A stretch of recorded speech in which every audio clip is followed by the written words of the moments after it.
Do you ever have something that you need to do, but every time you think about it, you just have this feeling, and so you don't let yourself think about it? That's the fastest way to not have that feeling.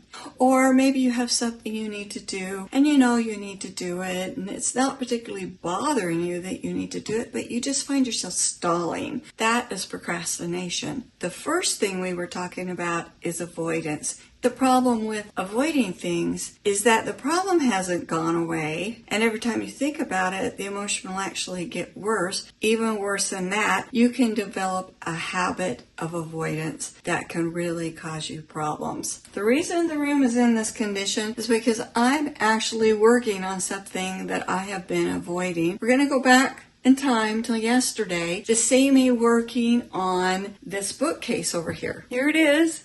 This is the bookcase I've been avoiding. It was actually pretty organized until a couple things happened. I used to have an office back there. It was full of bookcases and built-in cabinets and had all the books I'd collected over a lifetime. But then things changed and I needed to turn it into a bedroom. So we ended up giving away most of the cabinets. I still have a bookcase on the one side, and so I really decluttered and I got down to my most important books. But then my second son needed to move in. There's not a lot of storage in there because the closet's small, and so I knew he would need that storage, which meant that I had to take my books out of that bookshelf. Again, I did a big declutter and I got down to this set of books. Then my mother passed away and I got a lot of her books. Some of them are in here. Then I have two bookcases over on the other wall by the piano, and those bookcases have really nice sets of things. They make the bookshelf look really balanced. But my problem here, and the reason I've been avoiding this, let's take this off first. My mother made this and I redid the frame. Really want to have this bookcase cleaned out enough that I can put Christmas decor on here again. Now what I've got is a big mess. But you see, I have some emotional hang up and ties to some of these books. Some of them I have been collecting our whole married life. Some of them we have been given. Then I have a lot of books that were really important to my mom. If she was alive, I know she'd be horrified if I got rid of them and gave them away. So I have this crazy fear inside me of disappointing my mother from the other side of the grave, and she's now been gone 2 years. I don't need to feel obligated to keep everything the rest of my life. But I would say that fear of disappointing my mom is the biggest fear and is the biggest reason I keep avoiding dealing with this. I do have books in here that I want to keep. I have a lot of books from ideas I had for an old business I had, an idea of what I was doing with my YouTube channel at first, and then what I was doing next. They don't support what I'm doing now on my channel, but I always have that little bit of fear of, if I get rid of those, if I donate those, then as soon as I do that, I'll change my mind and want to do those kinds of things. I need to kind of sort through these and come up with the easy things. The things that are easy, yeah, I'm going to get rid of those. I'm really not going to do that project anymore. A stack of the guilt things, as the stack of the things that are easily identifiable as something I could use for decorating. But I'm not going to try to do the whole thing. If I start to feel overwhelmed, I think I'm going to push myself just a little bit further until that feeling of avoidance, fear is relieved, and then I will stop.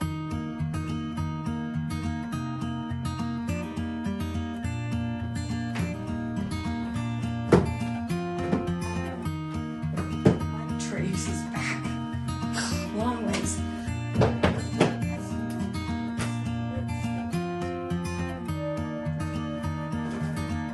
This was my great-grandmother's, dad's and my grandpa's.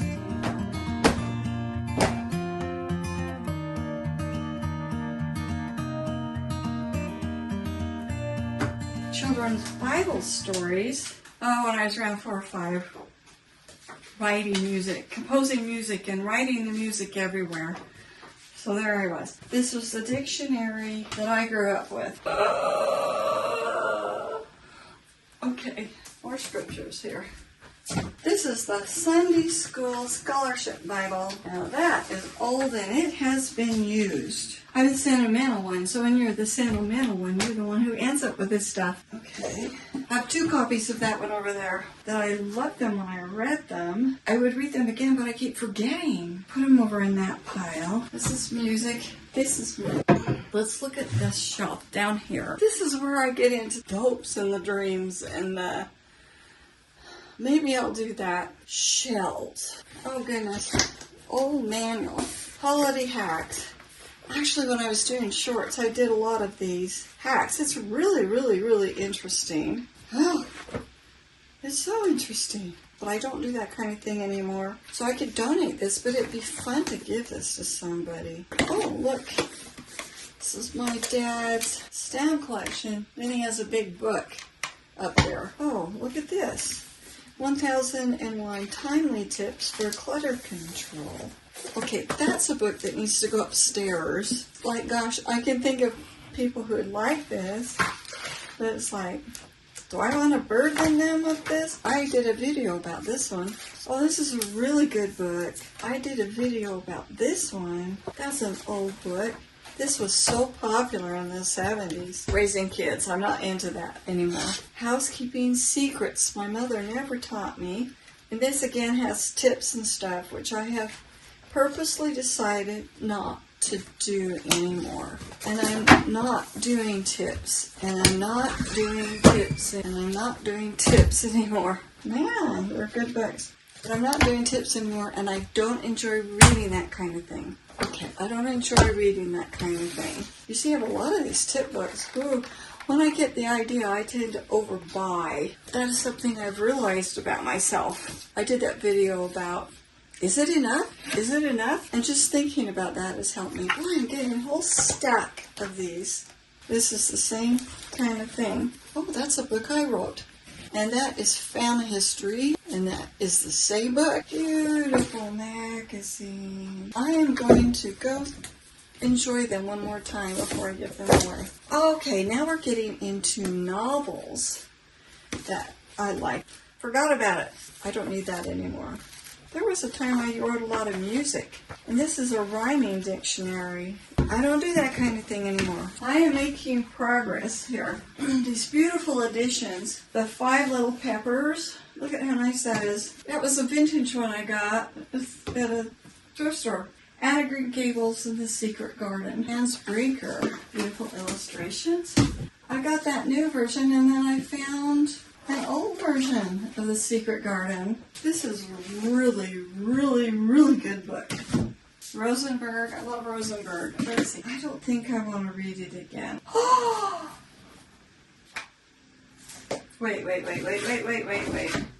Okay, this one, I tell a story in one of my videos about losing or donating my secret garden. So then I bought myself 2 more. This is the same artwork. 1962. That would have been the one I would have read. And this one, 1962. How interesting. I'm going to think about that. Do I want to have 2 of those? I definitely want to have this one and one of those. I don't need to decide that right now. The thing is, like, am I going to read them? I may. I'm like, I have hardly any books. Oh, look. I have hardly any books. Oh, no. I have hardly any books on that. This is a set of music that my mom had, and she taught piano lessons. And there are a lot of pieces in here that I learned to play. This is a set that should never be split up. I'm a little butterfly, oh solo mio. Can a body meet a body? I can't sing anymore. It's the saddest thing that I've lost my singing voice, because I have a degree in voice. Reflex ruined my voice.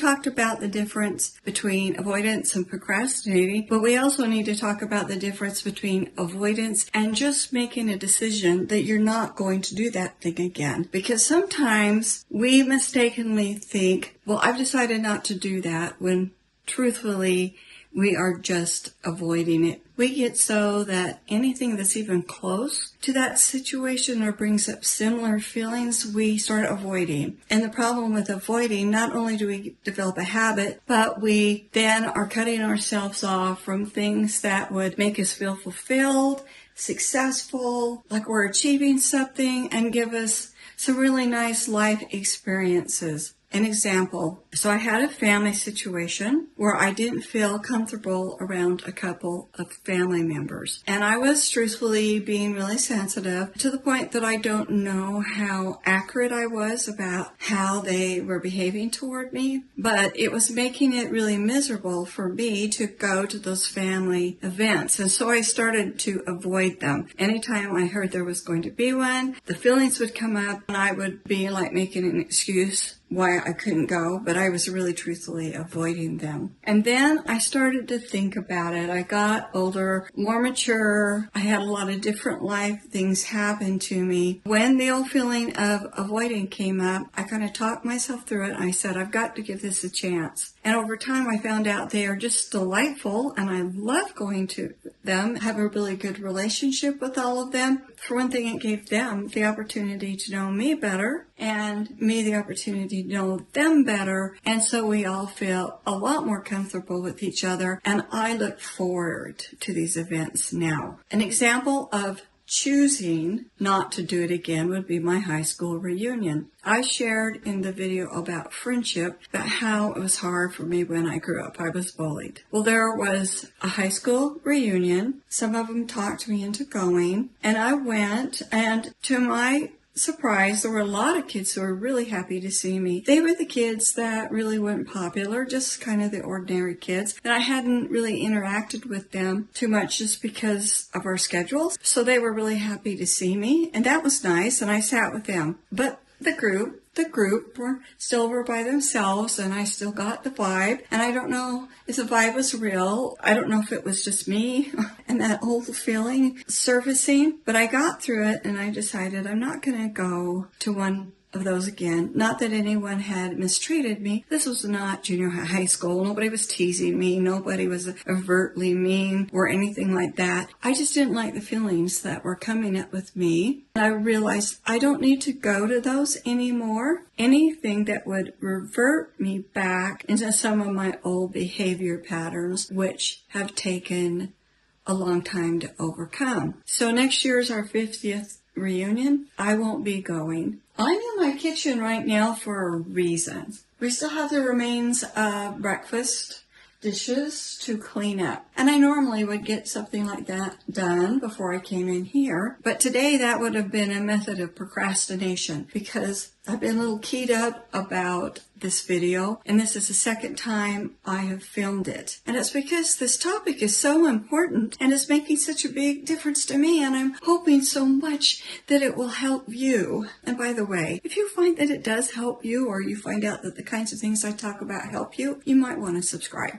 I realized that in this instance, I would have been procrastinating because the more things I do during the day, the later it gets during the day. Tomorrow is my husband and I's 49th wedding anniversary, and we have movie tickets for the 5 o'clock showing. But if I'm doing all these things too much, then it's not going to give us enough time before, after to really enjoy the day. After I get the video filmed, then that will be the time I'll clean it up. This is quite a scene for you to look at. So let's at least clean this up before we continue. So I looked into what can I do to overcome this avoidance because it really is in the way of me enjoying cooking. So here are some things that we can do. the first thing you need to do is just to think about what you're doing. Are you avoiding that thing, or are you procrastinating that thing? And just remember, avoiding is associated with emotions that you want to go away, and procrastinating is just stalling. So that's the first thing, is to recognize when you're avoiding. Then when you know you're avoiding, look at what kinds of things are triggering you into avoiding. Like with my bookcase,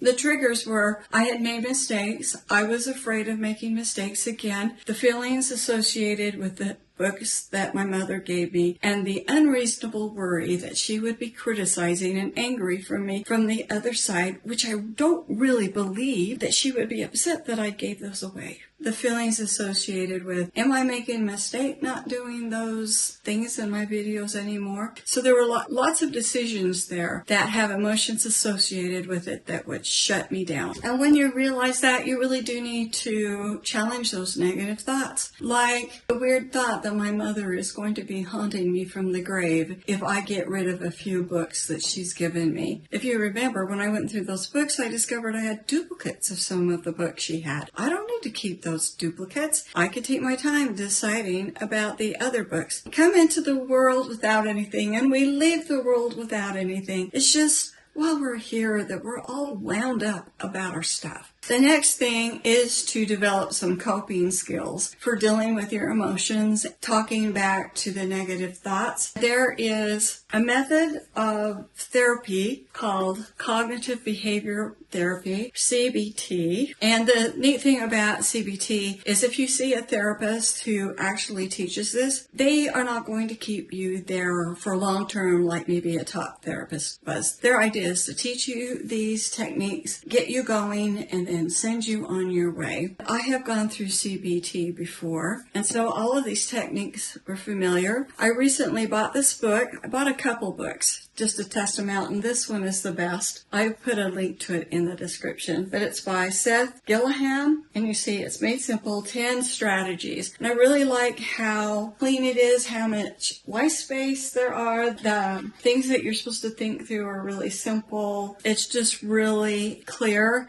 It has some things in there that you have probably heard about before. So here are the 10 techniques. Let's see, goal setting, activate behavior. Chapter 4 is identifying breaking negative thought patterns. So that is one of the most important things. When things are really crazy and lots of disasters are happening, I've learned to say, well, I've been through hard times and I can get through this one too. There's so much power in that one little statement, and I've used it over and over again. There are a lot of good techniques in here about how you can break your negative thought patterns. Then we have maintain mindfulness, and I've done a lot of work on mindfulness. I use that app. It's called Happier Meditation. It used to be called 10% Happier, and it's really on mindfulness. There's some meditation, but really I would say it's all on mindfulness. Learning how to get back in the current situation instead of worrying about what's ahead or feeling bad or worrying about what happened before. Getting yourself so that you know right now, and this is what I'm hearing, this is what I'm feeling, this is what I'm sensing, this is what is actually happening. Stay on task. Push through procrastination. They teach you how to work through worry, fear, and anxiety, how to keep calm, managing excessive anger, how to be kind to yourself, and then how to keep it going. Those are all the kinds of things that can really help you if you are stuck in patterns of avoidance. Seek support. If it's really a hard thing for you and you've never done anything like this that can help you deal with your situation, seek a therapist or a counselor, somebody who really knows that can talk you through it, or someone who's supportive, like your spouse or a friend or a sibling, someone that is really supportive of you and you can talk to about it. Set realistic goals. Like when I was working on the bookcase, I did not have any intention of getting that finished in one day because I knew it was going to be a little difficult to go through it. I ended up just walking away from it. I needed the overnight breather and thinking about what I was going to do next. So we're going to go in and we're going to finish it. And because I've kind of figured out what I want to do, it won't take long. And just start, because you need gradual exposure. Like with my cooking, it wouldn't be good for me to think I'm going to go in and I'm going to start cooking every night full meals. That's too much. But I can start with small things. I'm going to pick out a recipe, make sure we have all the ingredients, and then make that recipe, which needs to be something really fast, a 5-10 minute type of thing. And then feel the success of that and repeat that process. But I do need to expose myself. As long as I'm pulling myself out of the kitchen, it's just going to continue to get worse and worse. And it's pretty bad right now. I can bake, but there's something about making meals. I've just been stuck in a cycle of avoidance. Exposure. We have to expose ourselves. So just small steps. And then as you achieve those, to celebrate it and be really happy with yourself so that it will encourage you to continue going. So let's go in and finish this living room. I'm excited about it now. So far, I've got these 2 boxes, these family history books. I've got these family history books, which are either duplicates of the ones I'm keeping or a book that I have absolutely zero interest in, and I actually have better information about the person elsewhere. I had a chance to talk to my husband about some books that I was wondering if I wanted to keep, and we agreed that we'd keep these, and I just need to put them away. These are 2 books I'm thinking about. These are the history books that were my grandfather's. I originally was thinking, well, I'm going to keep it pretty sparse. I'll have a lot of room for decor. And then last night I went back and actually looked at some of those videos where I had decorated this. And I didn't like that there was so much decor. I have changed so much in what I like between now and then. And I realized I do want to have some decor. Some nice, really well-scaled decor, but I don't want a lot of little stuff. I would rather have a lot of books on it because I love how books look on a bookcase. I have tried to decorate this many times in many ways, but it's so high that maybe not for other people, but for me, anything I put up there gets lost. I love to decorate here. I love to have some kind of bigger thing here. What I thought is I'm going to put books up here that see what I do with my other books, and with a goal that I'm going to keep this shelf empty, and that will be the shelf I use for decor. Has relieved the really tough emotions that I was feeling. This is a good example of exposure to the thing that's worrying you.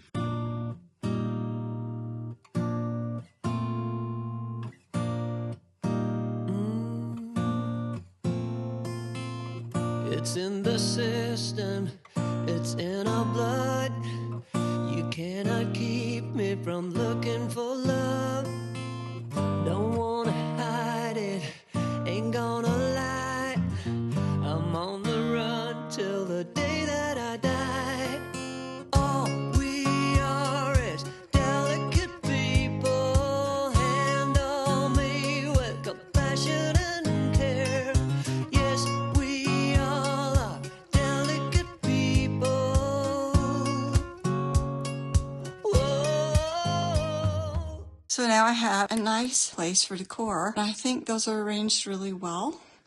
Well, that's such a relief. Have that done, I can't even tell you. It might seem really silly to you, but it was really upsetting me to the point where I wasn't enjoying this room at all. I could look this way and feel fine, but I couldn't look over there, which makes it really hard when you like to sit here and read. I hope this was helpful for you. I'd love to hear what you think, and if you're having any similar situations, if you really get what I've been talking about, please let me know in the comments, and I hope I see you again.